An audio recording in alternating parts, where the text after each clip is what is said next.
When it comes to unsolved mysteries, the Zodiac Killer case is definitely right up there. Oh, yeah. It's been decades since this shadowy figure terrorized Northern California, but the fascination just doesn't fade.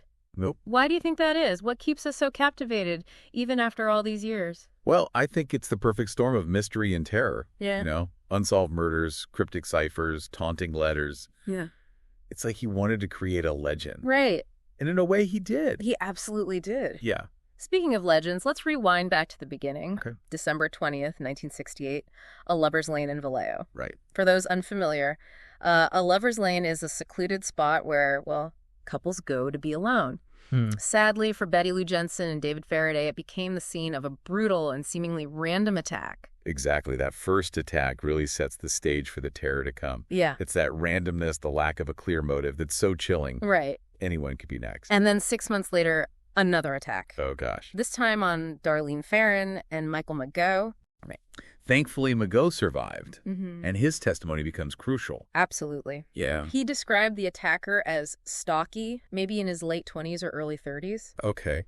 This really began to shape the image of the Zodiac in the public's mind. And it's not just the image of this mysterious figure, but the fact that he starts reaching out, communicating directly. Right. This is where things take a truly sinister turn. Yeah. In late July of 1969, he begins sending these chilling letters to San Francisco newspapers. And those letters weren't just claims of responsibility. Well- They included details, specific details only the killer could have known. Right. It was terrifyingly authentic. Absolutely. Talk about audacity. And then there's the whole cipher aspect. Yeah. I mean, who sends coded messages to the press. Right. It's like something out of a spy thriller. It's a real game changer. Yeah. The most famous is the 408 symbol cipher, the one a school teacher and his wife actually managed to crack. Wow. And get this, they didn't even have computers back then. They did it all by hand. Wow. Can you imagine the dedication, the hours spent staring at those symbols? It boggles the mind. But here's the thing. Yeah. Cracking the code didn't lead to the Zodiac's identity like he promised. Right. Instead, it revealed this chilling message where he talks about killing for enjoyment, about humans being the most dangerous game. Wow. It's like stepping straight into the mind of a predator. It's truly disturbing. Yeah. And think about what that did to the investigation. Right. Instead of a clear answer, it created more questions, more fear, and even more attention for the Zodiac. And the terror didn't stop there. No. Just a couple of months later, we have the attack at Lake Berryessa in September of '69. Right. This one is particularly brutal. Yeah. Brian Hartnell and Cecilia Shepard are attacked. Mm-hmm. Sadly, Cecilia doesn't survive. This attack is significant for a few reasons. Okay. First, the brutality. Right. He stabs them repeatedly. Gosh. Second, the costume. Yeah. He's wearing this hooded, almost executioner-style outfit, Oh. adding this theatrical, macabre element to the whole thing. Like he's putting on a performance. Exactly. And then there's that signature Zodiac symbol. Yeah. A circle with a cross through it. Right? Left at the scene. A calling card almost. Exactly. Yeah. It's a way of claiming ownership, of saying, this was me, this is my work. Right. It reinforces that image of control, Yeah. of playing a game with the police, the media, the public. And then just a few weeks later, he strikes again. Oh my gosh. This time it's Paul Stein, a cab driver in San Francisco. Okay. This is a big shift, right? It is. From isolated lovers' lanes to a busy city street. Absolutely. Yeah. This marks a major escalation, a boldness we hadn't seen before. Right. And it sends shockwaves through the city. Yeah. People are terrified. Uh-huh. It's like he's saying, I can strike anywhere, anytime. And to top it all off, he sends a piece of Stein's bloody shirt to the police. Wow. This is a whole new level of audacity. You're right. It was a clear message. You can't catch me. I'm always one step ahead. Right. And it worked. Yeah. The police, despite their best efforts, were always playing catch-up. Right. They were reacting, not predicting. And it's just mind-boggling. But then there's the question of his victim count. Yeah. He claims to have killed 37 people. Oh, wow. 37. Goodness. But only 5 murders are definitively linked to him. Yeah. What do you make of that? That's one of the biggest mysteries surrounding the Zodiac. Right. Was he exaggerating to inflate his notoriety? Or are there more victims out there, their cases still unsolved, still waiting to be connected to this shadowy figure? Yeah. Chilling thought. It really is. Yeah. But even with the 5 confirmed murders, The letters, the ciphers, the police were never able to definitively pin it on anyone. They had their suspicions, of course. Right. Arthur Lee Allen being the most prominent.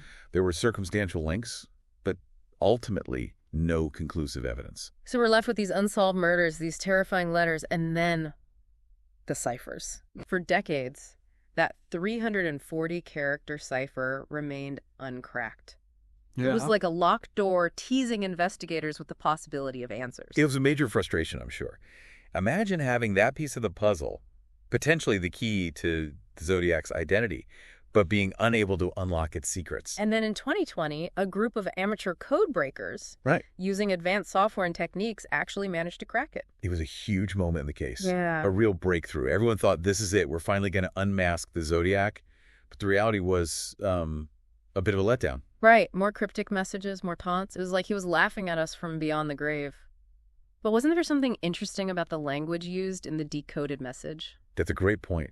There were some unusual phrases, grammatical quirks that forensic linguists have been analyzing. Okay. Some believe these could point to a specific age, background, or even level of education. Right. It's like trying to create a psychological profile based on the way someone writes code. That's fascinating. It's like we're getting these glimpses into his mind, but they're still so fragmented, so hard to piece together. Exactly. It's like having a jigsaw puzzle with most of the pieces missing. Right. You can kind of see the image, Yeah. but you can't get the full picture. And that's what makes this case so frustrating, but also so compelling. It's this constant tug of war between hope and despair. Yeah. Every time there's a potential breakthrough, it seems like we hit another dead end. It's like he planned it that way. Yeah. To leave us with more questions than answers. Right. And that brings us to the biggest question of all. Okay. What happened to the Zodiac? His last confirmed communication was in 1974. Silence. Did he just stop, die, get caught, and never connected to the crimes? The possibilities are endless, and that's what keeps people so fascinated. It's a story without an ending. And that lack of closure, that unresolved tension, becomes part of his legacy. He's a ghost story. We tell ourselves a reminder that sometimes the monsters really do win. They vanish into the night, leaving behind their trail of fear and unanswered questions. It's a sobering thought, isn't it? To think that someone capable of such calculated cruelty could just blend back into society, maybe even living a seemingly normal life. It's unsettling, to say the least. It really is. And it makes you wonder about the nature of evil. Can someone capable of such darkness truly change? Or is that just the most terrifying possibility of all? These are questions that have haunted investigators, criminologists, and armchair detectives for decades. And that's part of what makes the Zodiac case so unique. Yeah. It's not just about catching a killer. It's about grappling with the unknowable, with the darkness that exists within us all. Absolutely. And it forces us to confront uncomfortable truths. That evil can be intelligent, cunning, and even charismatic. Right. The Zodiac, despite his brutality, was clearly intelligent. He was able to outwit the police, manipulate the media, and create a legend that continues to this day. And in a way, he achieved a level of immortality. His name, his symbol, that creepy hooded costume, they've become part of our cultural landscape. He's become this larger-than-life figure, a boogeyman who embodies our deepest fears about the random nature of violence, the fragility of safety, and the enduring power of mystery. So what can we take away from all of this? What does the Zodiac Killer case tell us about ourselves, about our need to make sense of the senseless?